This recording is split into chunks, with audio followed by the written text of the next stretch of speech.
সামাজিক যোগাযোগের মাধ্যমে একটি ফটো ভাইরাল হয়েছে ফেসবুকে ক্যাপশনে লেখা ছিল গরিব ঘরের রাজকন্যা। সেই রাজকন্যার বাড়িতে আজকে আমরা চলে আসছি। আসলে কি গরিব ঘরের রাজকন্যা না অন্য কিছু?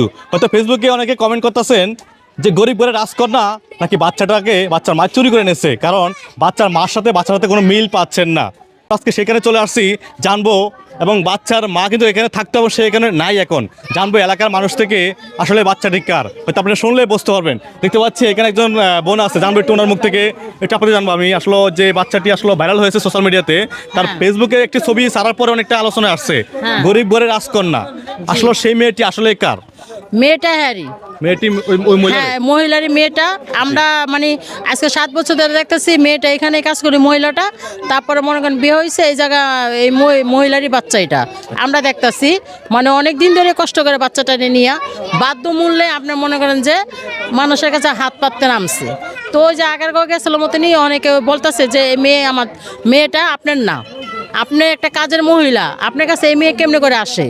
তো ওইটা দিয়ে মনে করেন জিনিসটা ভাইরাল হয়ে গেছে। ওনার স্বামী আছে কিনা? ওনার স্বামী চলে গেছে একবারের জন্য, ডিভোর্স দিয়ে চলে গেছে। হ্যাঁ, এর সাথে কোনো অ্যাড্রেস নাই। ওনার মানে অনেকেই কথাটা বলার কারণ আছে যে গরিব ঘরের রাজকন্যা আসলে কিভাবে হয়, এবং ওনার সেরার সাথে ওনার বাচ্চাতে মিল নাই, কিন্তু ওনার মিলতেছে না, অনেকটা পার্থক্য আছে। এখানে পার্থক্য আছে কিনা? হ্যাঁ আছে তো।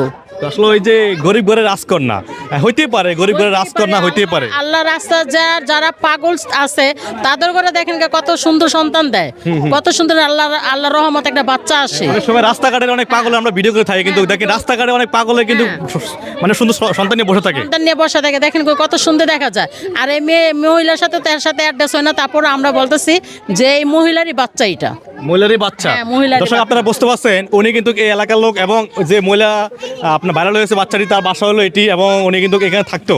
তো এখন বর্তমানে উনি এখানে নাই, উনি বর্তমানে একটু মানে আপনার মানে লুকে আছে, কারণ ওনাকে হয়তো অনেকে অভিযোগ করতে আছে যে বাচ্চাটি ওনার না, বাচ্চাটি অন্য কারো, এবং এই বাচ্চাটি চুরি করে নিয়েছে, এমন অভিযোগ কিন্তু উনি পেয়েছে। জানবো একটু আপনার মুখ থেকে, আসলে আপনি কি এলাকার মানে থাকেন কিনা? হ্যাঁ, এলাকায় থাকি। আচ্ছা, আসলে আপনি আসলে কতটুকু জানেন যে ওই বাচ্চাটি ওই মহিলার?